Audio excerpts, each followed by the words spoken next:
Nadesta Iwanowna saß in ihrem luxuriösen Business-Class-Sitz, ihr Herz pochte vor Aufregung und Angst.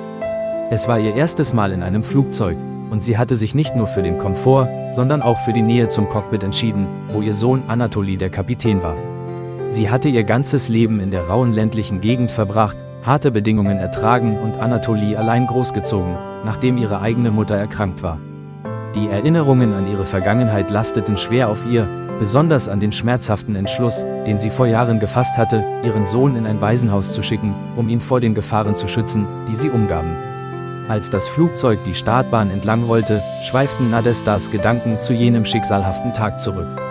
Sie hatte den kleinen Anatoli mit seinen strahlenden Augen und seinem hoffnungsvollen Lächeln von sich weggehen sehen, ohne zu wissen, ob sie ihn jemals wieder sehen würde.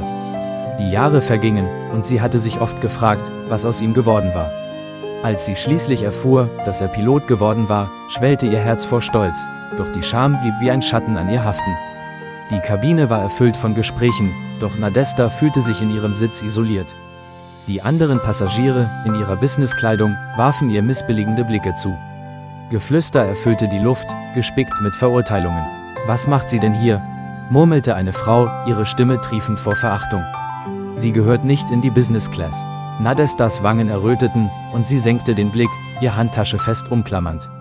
Sie hatte sich immer wie eine Außenseiterin gefühlt, und jetzt, selbst in der Luxusklasse, spürte sie das Gewicht ihrer Vergangenheit. Gerade als die Spannung in der Kabine zu steigen begann, durchbrach eine Stimme das Gemurmel. »Entschuldigung«, sagte ein großer Mann mit freundlichen Augen und stand von seinem Sitz auf.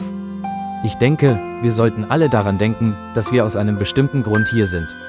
Diese Dame verdient es, genauso hier zu sein wie jeder von uns. Jeder hat eine Geschichte, und wir sollten nicht urteilen, ohne ihre zu kennen.« Die Kabine verstummte, und Nadesta blickte auf, überrascht von der plötzlichen Verteidigung. Der Mann fuhr fort. »Wir alle haben unsere Kämpfe. Zeigen wir etwas Mitgefühl statt Verachtung.« Einige Passagiere rutschten unbehaglich auf ihren Sitzen, doch andere nickten zustimmend. Die Spannung ließ leicht nach, und Nadesta spürte einen Funken Dankbarkeit gegenüber dem Mann, der für sie eingetreten war. Sie versuchte zu lächeln, doch ihr Herz war immer noch schwer von der Last ihrer Vergangenheit. Während des Fluges fand Nadesta Trost in der Aussicht aus ihrem Fenster. Die Wolken sahen aus wie Zuckerwatte, und die Sonne malte den Himmel in Orangetönen und Rosa. Sie schloss die Augen und stellte sich den Moment vor, in dem sie Anatoli endlich wiedersehen würde. Würde er ihr die Entscheidungen verzeihen, die sie getroffen hatte? Würde er verstehen? Schließlich erklang die Stimme des Kapitäns durch die Kabine. »Meine Damen und Herren, hier spricht Ihr Kapitän. Wir fliegen in einer Höhe von 30.000 Fuß und werden bald landen. Doch bevor wir das tun, möchte ich einen Moment nutzen, um jemanden ganz Besonderes an Bord zu würdigen.« Nadestas Herz setzte einen Schlag aus. Konnte es sein? »Heute ist der Geburtstag meiner Mutter«, fuhr Anatoli fort, seine Stimme warm und voller Emotion.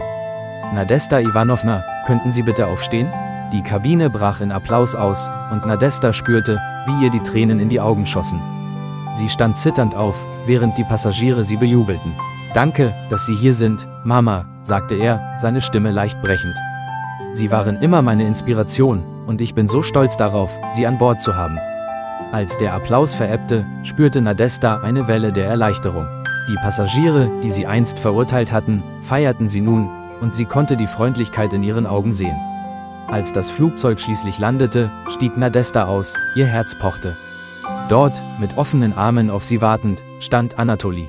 Ihre Blicke trafen sich, und in diesem Moment schmolzen Jahre der Trennung dahin. Sie stürzte auf ihn zu und schloss ihn fest in ihre Arme. »Es tut mir so leid, mein Sohn«, flüsterte sie, Tränen strömten über ihre Wangen. »Es war falsch, dich gehen zu lassen.« Anatoli hielt sie fest, seine Stimme war ruhig. »Du hast getan, was du für das Beste hieltest. Ich verstehe, und ich habe jeden Tag an dich gedacht.« Als sie sich voneinander lösten, griff Nadesta in ihre Handtasche und holte eine kleine, abgenutzte Schachtel hervor. Darin lag ein silbernes Kreuz, ein Familienerbstück, das von ihrem Vater stammte. »Ich möchte, dass du das hast«, sagte sie mit zitternder Stimme. »Es gehörte deinem Großvater.« Anatoli nahm das Kreuz, seine Augen glänzten vor Rührung. »Danke, Mama, das bedeutet mir alles.« Hand in Hand verließen sie den Flughafen. Liebe Freunde, wenn euch das Video gefallen hat, setzt ein Like und abonniert den Kanal.